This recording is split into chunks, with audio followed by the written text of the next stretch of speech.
Hello everyone. Hello, Grandmaster. It's time again for us to learn the Earth Store Bodhisattva's Vows Sutra. First, let's review the origin of this sutra.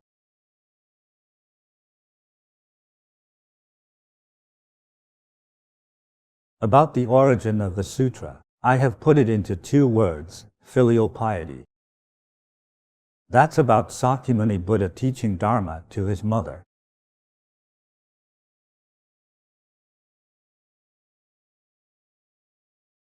He taught his mother Dharma because he wished his mother could elevate from the Trayastrimsa to higher heavens, or even be liberated from reincarnation in the 6 realms.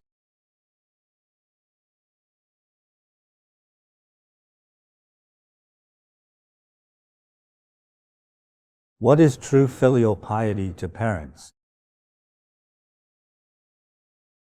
It is helping parents achieve the ultimate enlightenment. That's true filial piety and loving care. It's not only satisfying their desires by buying them what they love to eat and taking care of them for little things. Of course, taking delicate care for little things in their lives is important. Earth Store Bodhisattva's mother was in hell twice previously. She'd even fallen into the incessant suffering hell with no way out. Earth Store Bodhisattva did good deeds for his mom to save her.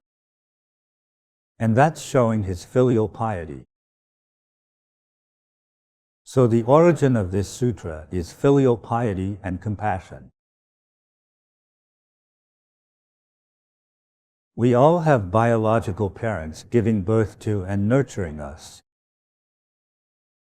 So the teachings in this sutra are related to each of us. Bodhisattva's mother was born a Brahmin girl in one life. As you know, Brahmin was a noble class in ancient India, a divinity family. Since his mother was born a Brahmin in such a religious family, she didn't believe in Buddha and even slandered the 3 jewels. So after his mother died, she fell into the evil realms and the incessant suffering hell. Earth Store Bodhisattva looked like an ordinary girl at that time.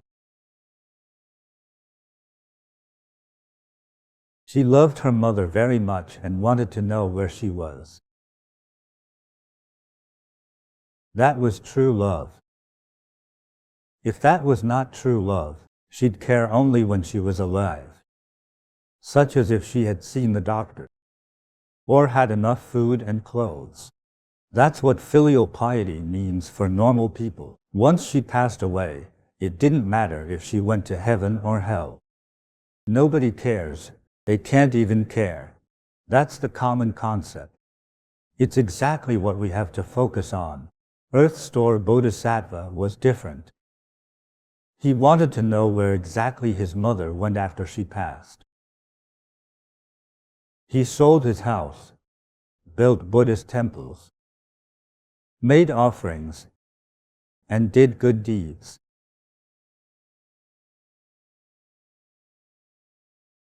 Before the awakening blossomed Samadhi Mastery King Tathagata,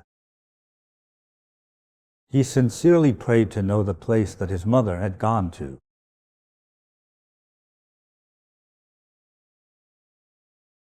Later, in the meditative state, the girl saw poisonless Ghost King in hell. Ghost King told her that the merits of her offering had helped her mother be reborn in the heavenly realm. The Brahmin girl was deeply moved and made the great vow that in the infinite future, she would help all sentient beings.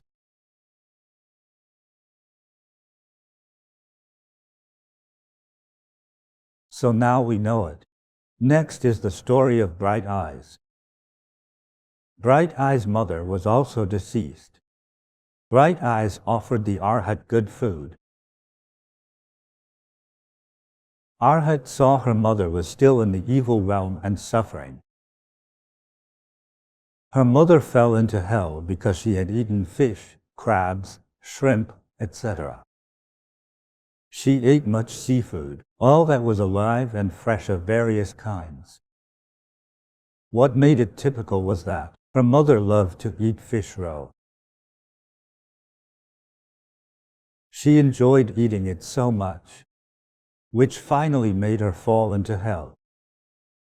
Her filial daughter wanted to save her. She sculpted the statue of pure lotus eyes Tathagata, did lots of good deeds and made offerings to save her mother. After being saved, her mother wasn't elevated to higher levels, since she was in the evil hell. She couldn't be liberated so easily. Doing good deeds and selling properties were still not enough to make up for her mother's karmic debts. When you owe 1 million but return 500,000, you don't clear all debt. The mother reincarnated as the child of a maid of her family.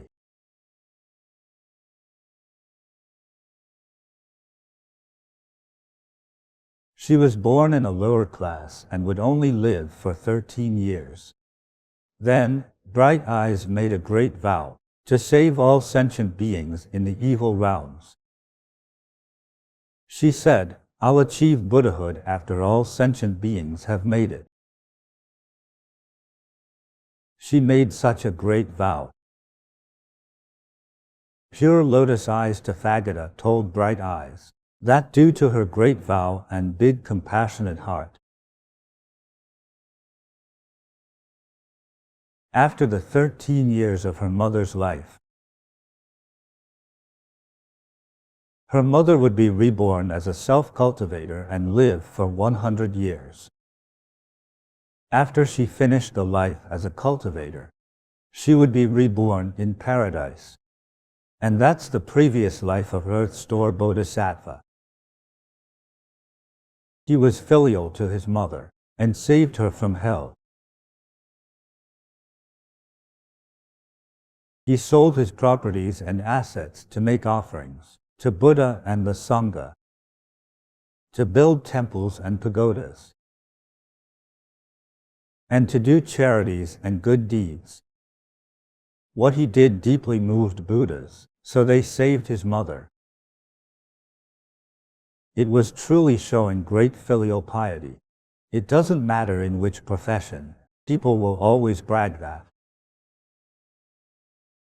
I am a virtuous person. I'm a righteous and loyal person. I'll do everything for my friends. Right? Everybody loves hearing nice words. It's the human touch, but its truth is not understood by people, because no one teaches it. Regarding the truth, it's all based on a foundation. The foundation is to be filial to our parents. An old saying, filial piety tops all good deeds. Among millions of virtues, filial piety tops everything else. Your filial piety is the foundation of becoming a moral person.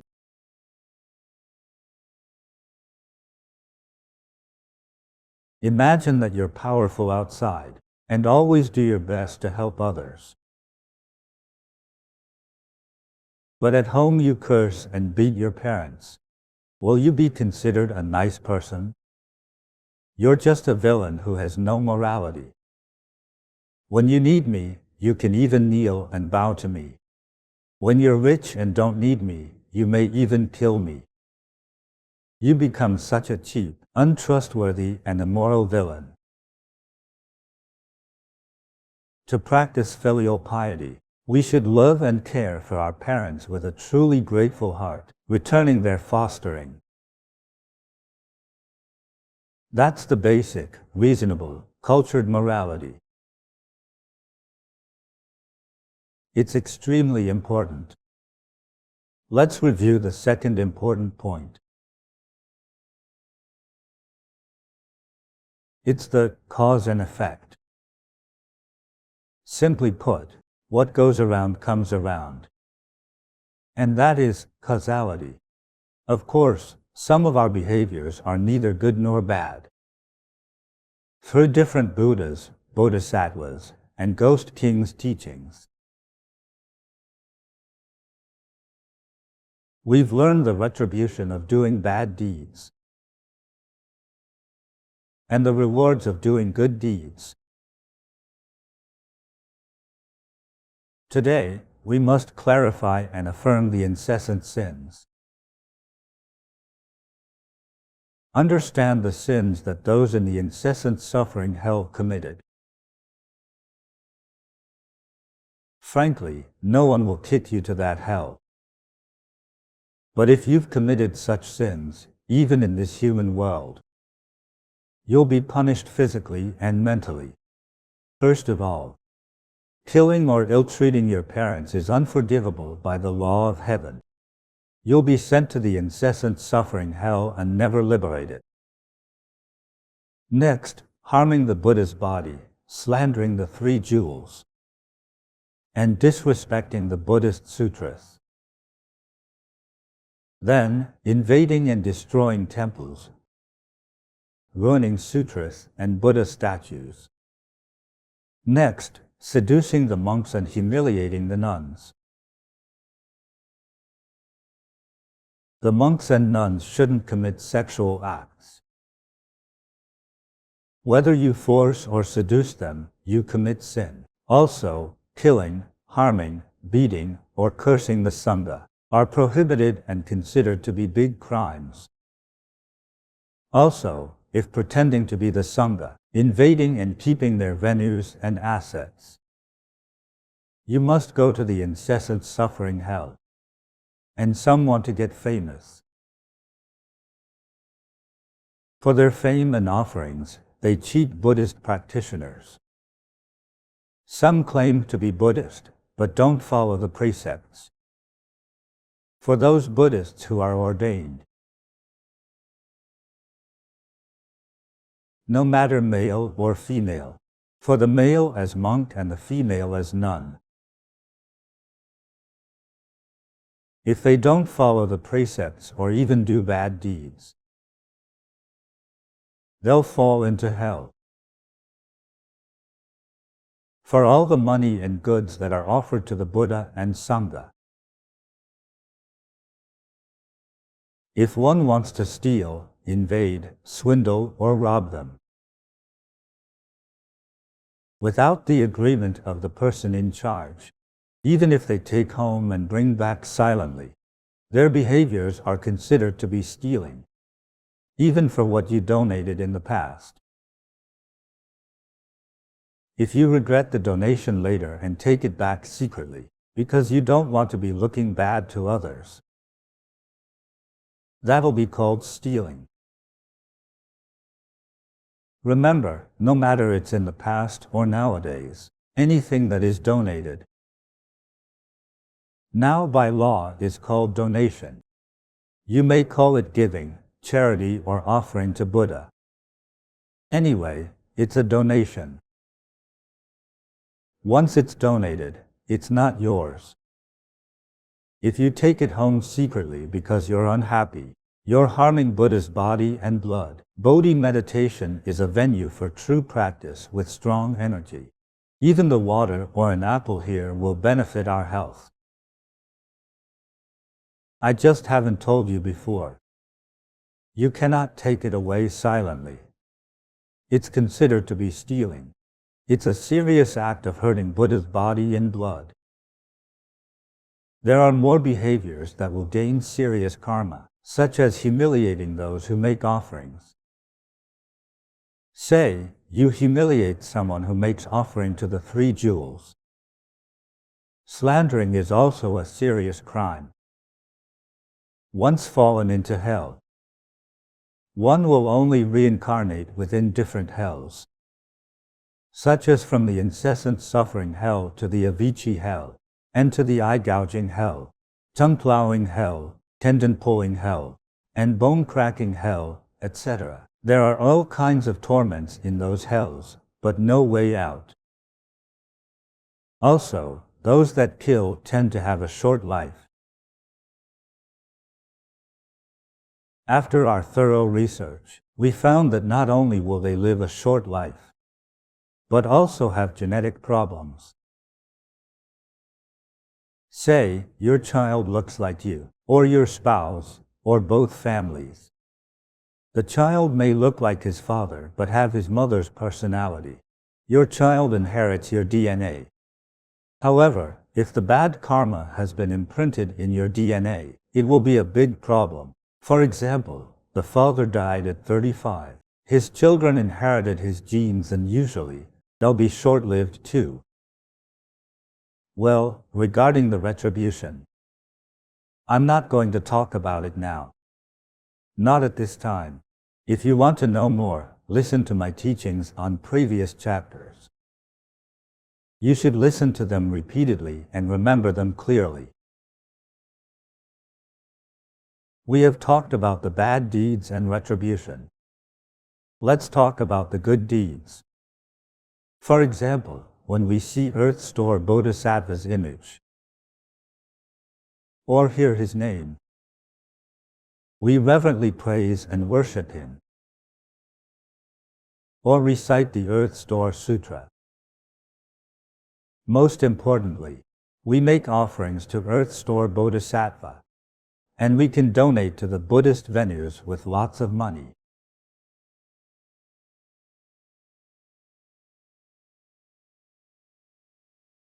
Also, we can donate toward rebuilding a Buddhist pagoda. We can contribute wholly or partially to building Buddha statues. Say, it will cost $100,000 to build a statue, and you contribute $8,000. These are all very good deeds. Making offerings of precious things, fragrant flowers, and even good food are also welcome. People can sculpt or draw Earth Store Bodhisattva statue or image. Recite the sutra, and cultivate with proper cultivation method. Doing these good deeds, we may gain about 28 or more benefits. Let me read them to you. 1. Receive the protection of heavenly beings and dragon-like beings. They belong to heaven. Unlike the celestial beings, gods, deities, and goblins, they're capable and have great supernatural power. 2. Their virtuous karma will increase daily. 3. Accumulate superior causes for holiness. 4. Never regress from the way of enlightenment. Many people learn Buddhism, but once they lose their initial interest, they put it down and forget it. Your high mental state and compassionate heart will also regress. If you always do good deeds, you won't regress. 5. Abundant in food and clothing. Everybody needs them. It's not easy to be abundant in food and clothing. Indeed, it means being rich and prosperous. Many people live in poverty for life. They want to make money by all means, good or bad. They just want to get wealthier.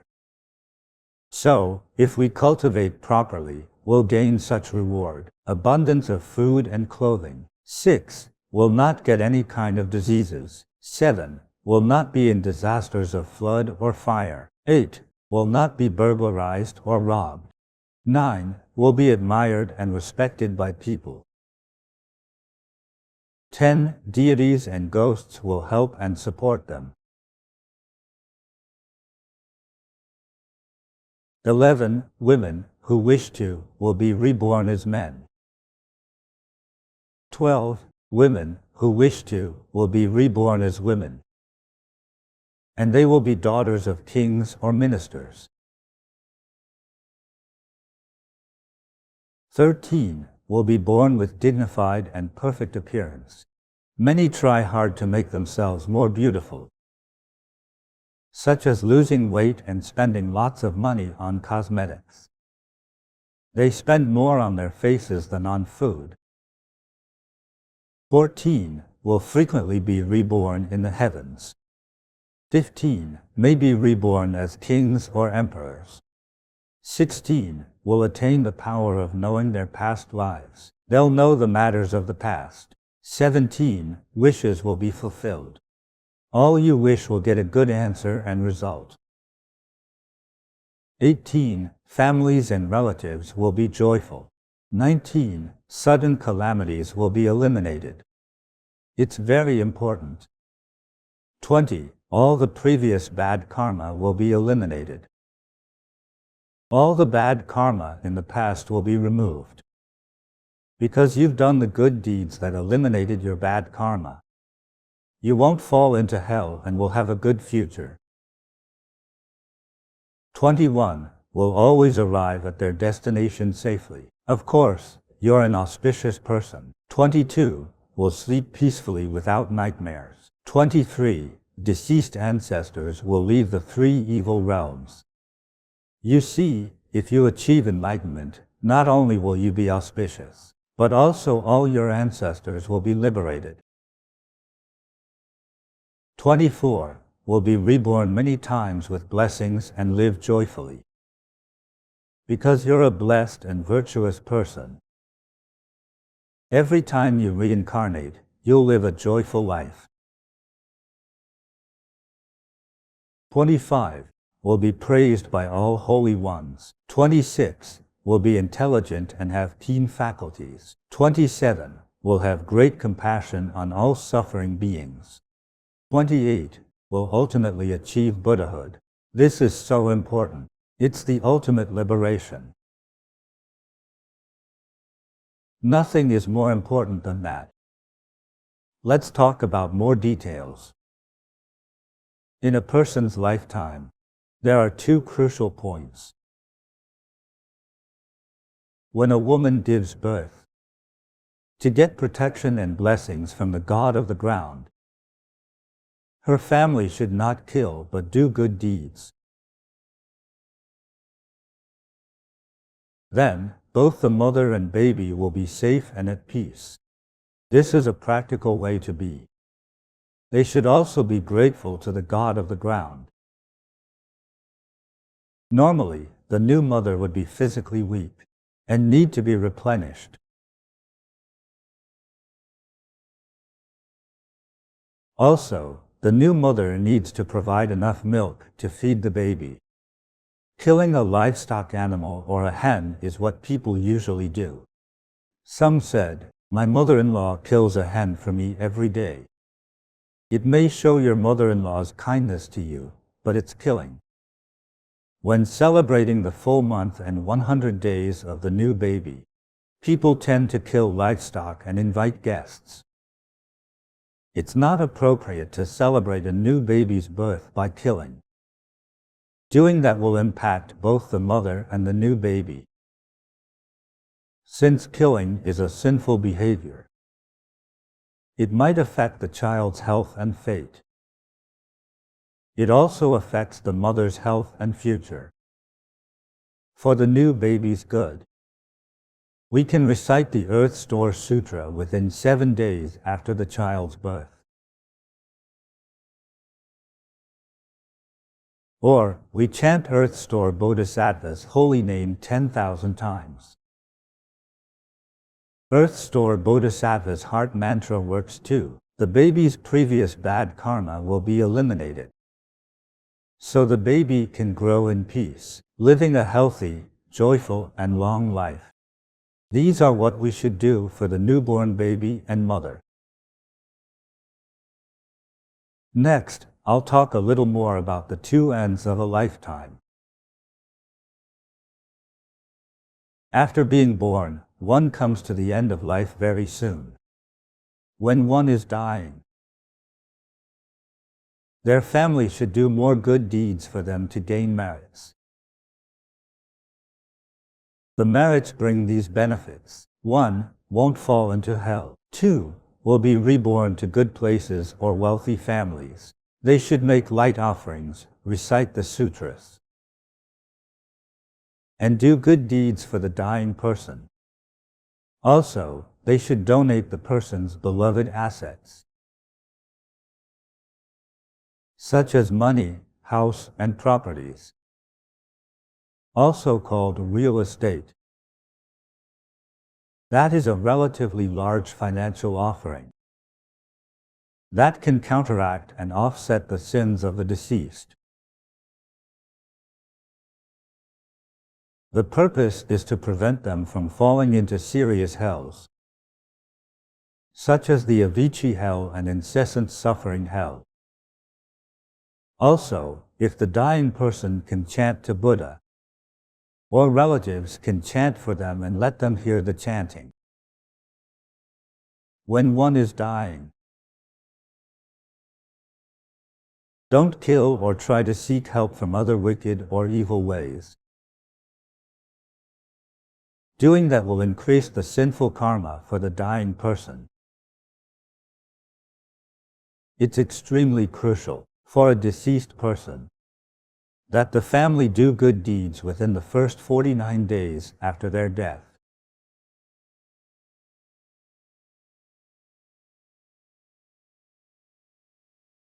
They can make offerings, chant, feed the Sangha, build temples, sculpt statues, etc.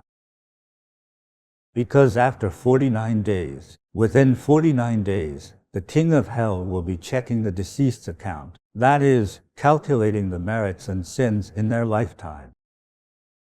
After the 49 days, the king of hell gets the verdict. So within 49 days, if there are merits coming in which offset the bad karma, the king of hell won't send the deceased to the incessant suffering hell. It will be like that. So doing good deeds within the first 49 days is very crucial. Someone asked, what if the family doesn't believe in anything? Neither Buddhism nor Taoism, and after he passed away, no one would do any good deeds for him. In fact, there are many such cases. It worries people, indeed. I mentioned this situation earlier. You can prepare in advance by doing good deeds for yourself. You can make a donation, light offering, recite sutras, sculpt Buddha statues, and build venues. You can accumulate merits and virtues for yourselves. When the time comes, as mentioned in the Sutra of Contemplation, you'll see Buddha coming to pick you up, so you won't be scared, right? You'll be leaving auspiciously, without any pain or struggle. Most dying people see the evils coming to seize them. They struggle because they are scared. You must pave a liberation road for yourself ahead of time. You must have such savings for yourself. Right. It's also doing a convenient reminder for the deceased. It also benefits people with various obstacles in their lives. Many say, whatever I do, there are always troubles and bad luck. There are such people. For example, they're sickly, they have a broken family or constant misfortunes. Therefore, you should, when you see Earth Store Bodhisattva's statue or hear his name, chant sincerely. Especially, you need to recite the sutras and Buddha's holy name. Then all your problems and misfortunes will gradually be resolved. You start to live a better life and may slowly become rich, happy, and joyful. The Buddha also taught the rich and noble people, you should donate. You have power and are very rich. You have to give to the poor. And tell them why you do that. You have to speak warm and kind words. Don't scare people. Be humble. Don't speak like you're giving orders. You should speak gently with soft and comforting words. Such generosity gains immeasurable merits and virtues. You'll definitely elevate to higher realms when you die in the future. In the sutra, the Buddha also reminded us the merits of dedication. When we make offerings, donate to build and repair temples, help in printing Buddhist sutras, etc. If we would dedicate the merits to family and loved ones, we'd live joyfully in 3 lifetimes. But if we dedicate to the Dharma realm, we'll gain the merit of living joyfully in thousands of lifetimes. It's a very, very long time. Also, after such dedication, you'll gain immeasurable merits and virtues. Ultimately, you'll achieve Buddhahood. The reward of dedication to the Dharma realm is unexpectedly huge. You should have learned that now.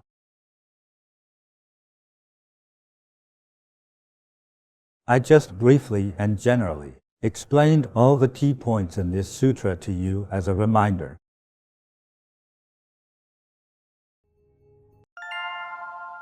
During Grandmaster's lectures, many friends have reflected on themselves.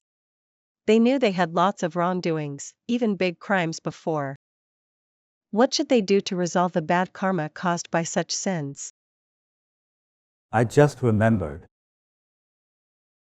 I've experienced a story. We tried to build a new center overseas. Everybody was making contributions and collecting funds to build the venue. That was not easy. There was a family. The parents wanted their child to come to Bodhi and do some good deeds with us. Some foreign people also wanted to contribute to building the venue.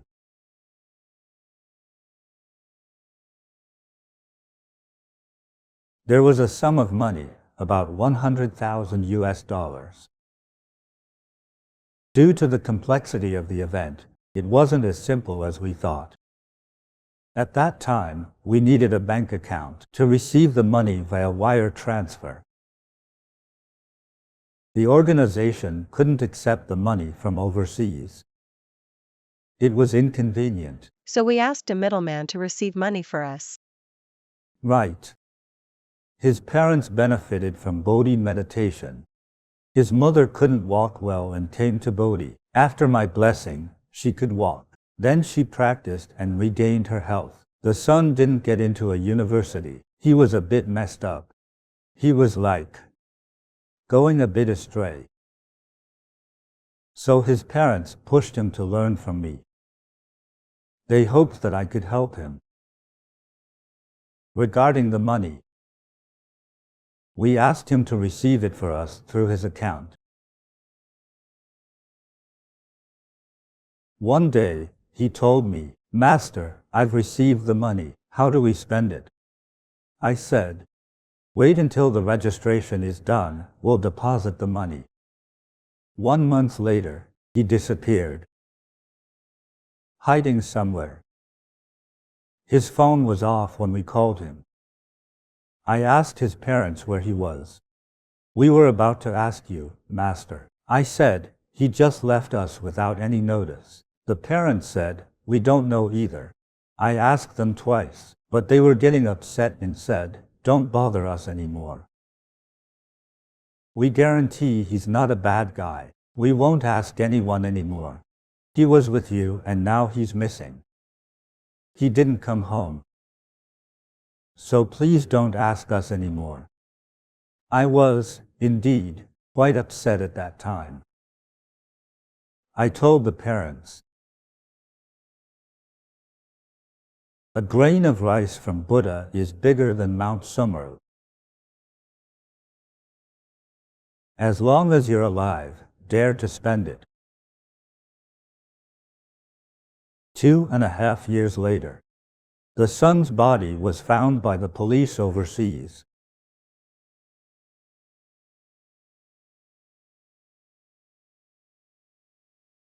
No one witnessed how he died. Of course, I must declare that I didn't curse him. I wouldn't ask someone to beat him, and I'm not supposed to do that. If he swindled, the Buddha and the Dharma protectors were watching. Someone would do the job. Among the many heavenly dragons, they're not that easygoing. If they see you doing evil, they can do 100 times more evil than you. They killed him. The earlier you learn Bodhidharma and understand the truth, the earlier you persist in doing right things. That will keep you safe. If you've made these mistakes, how to remedy? In the sutras, the Buddha told us already. 1. Repent.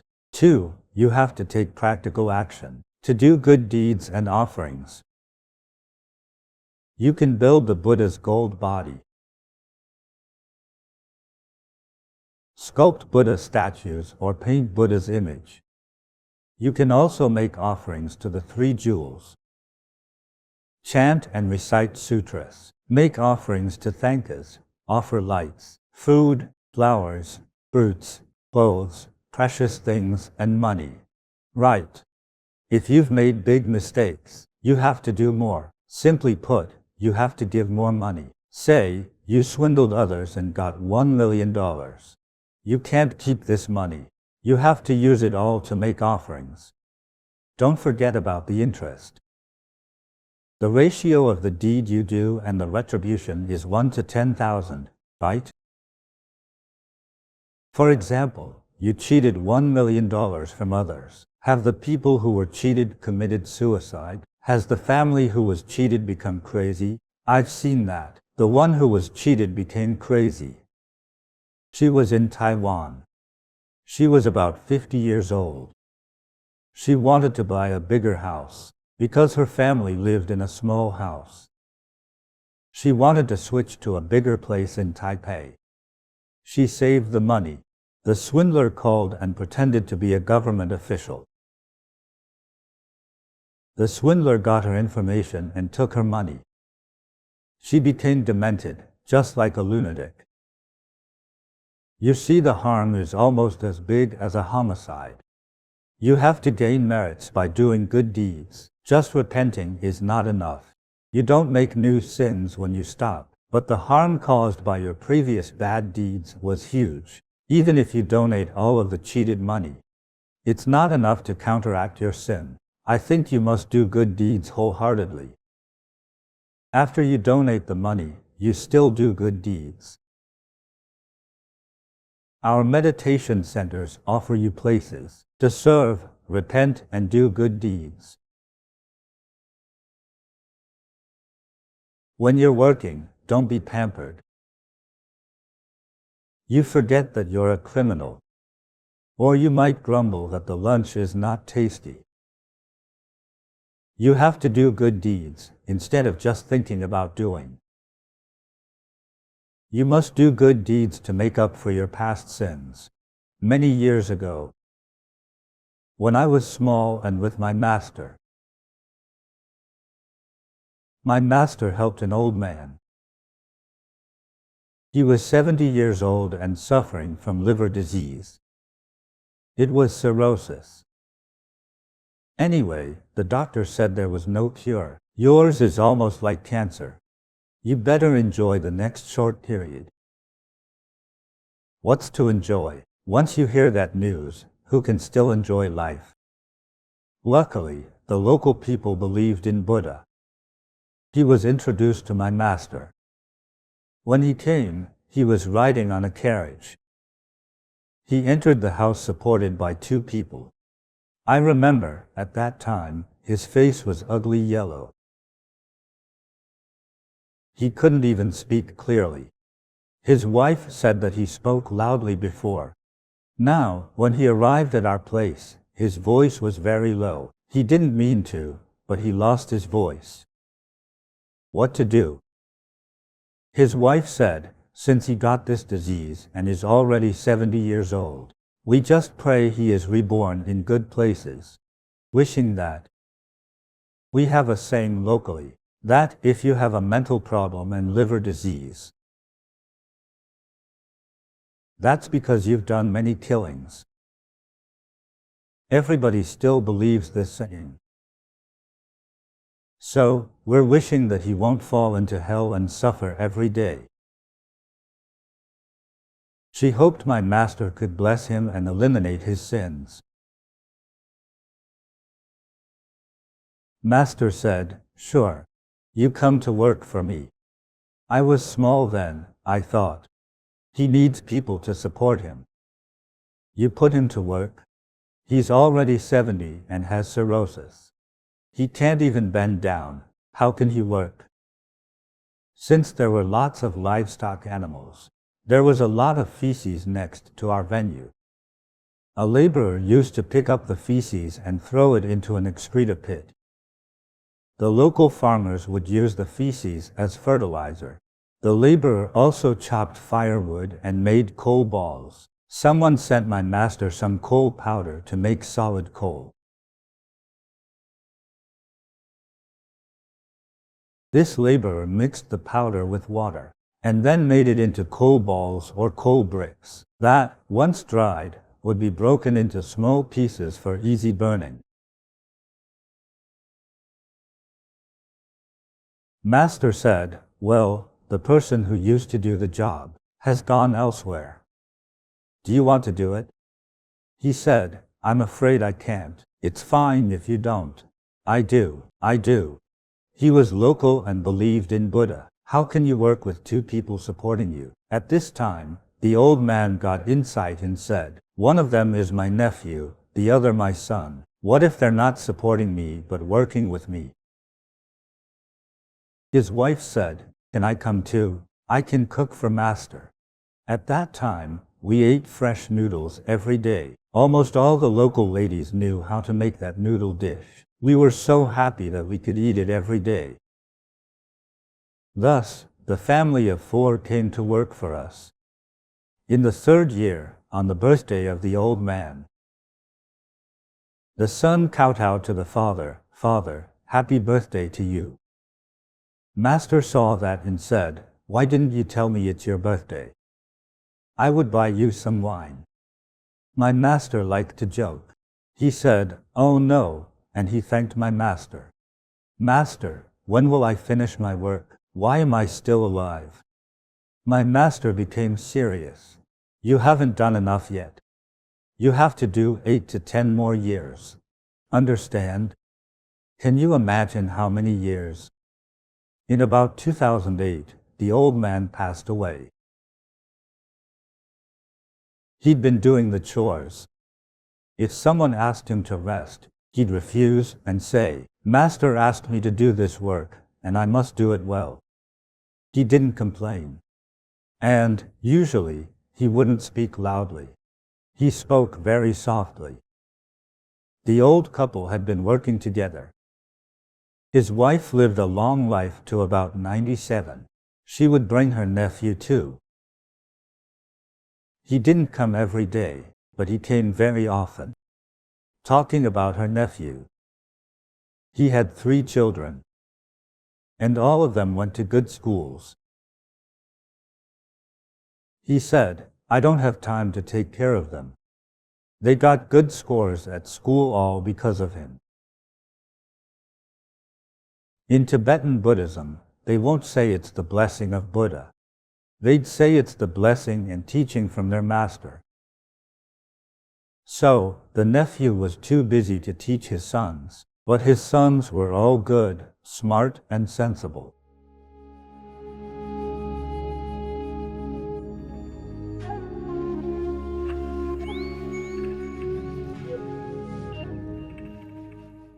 Everyone has been chanting very sincerely.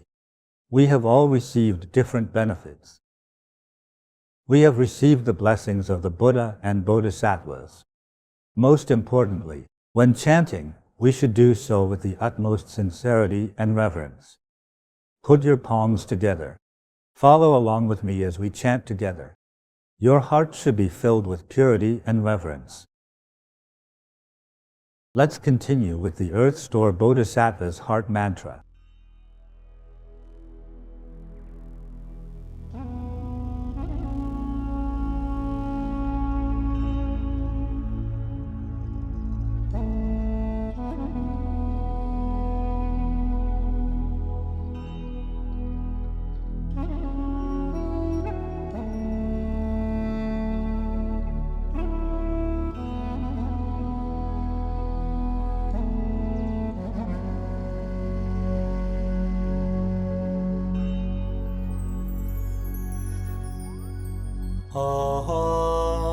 ha ha ha， 为什么耶梭哈？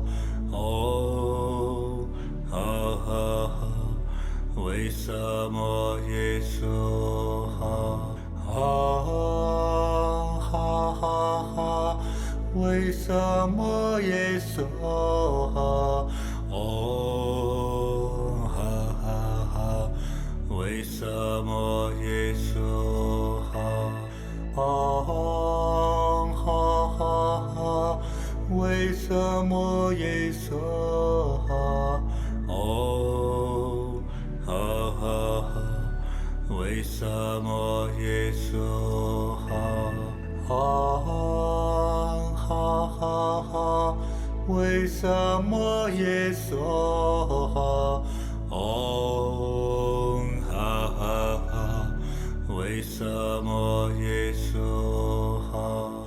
哦，哈哈哈，为什么耶梭哈？哦，哈哈哈，为什么耶梭哈？啊，哈哈哈，为什么耶梭哈？哦，哈哈哈，为什么耶梭哈？啊，哈哈哈，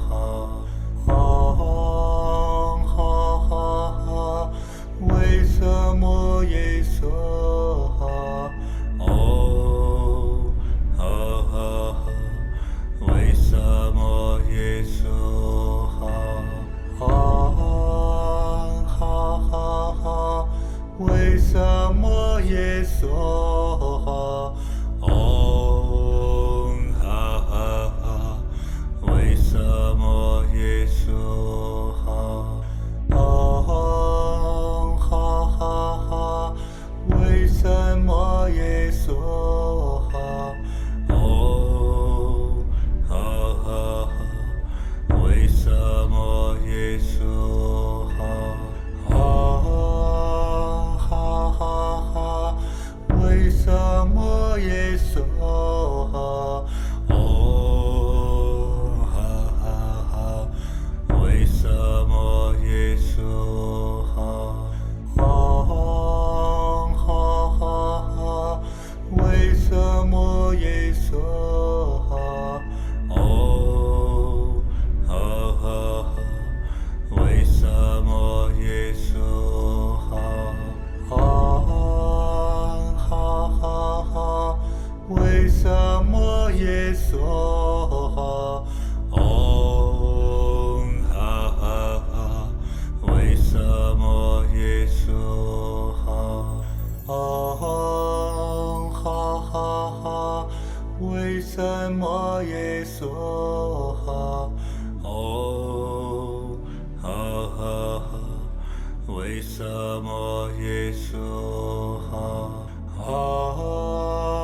哈哈哈，为什么耶梭哈？哦，哈哈哈，为什么耶梭哈？啊，哈哈哈，为什么耶梭哈？哦，哈哈哈，为什么耶梭哈？啊，哈哈哈，为什么耶梭哈？哦，哈哈哈，为什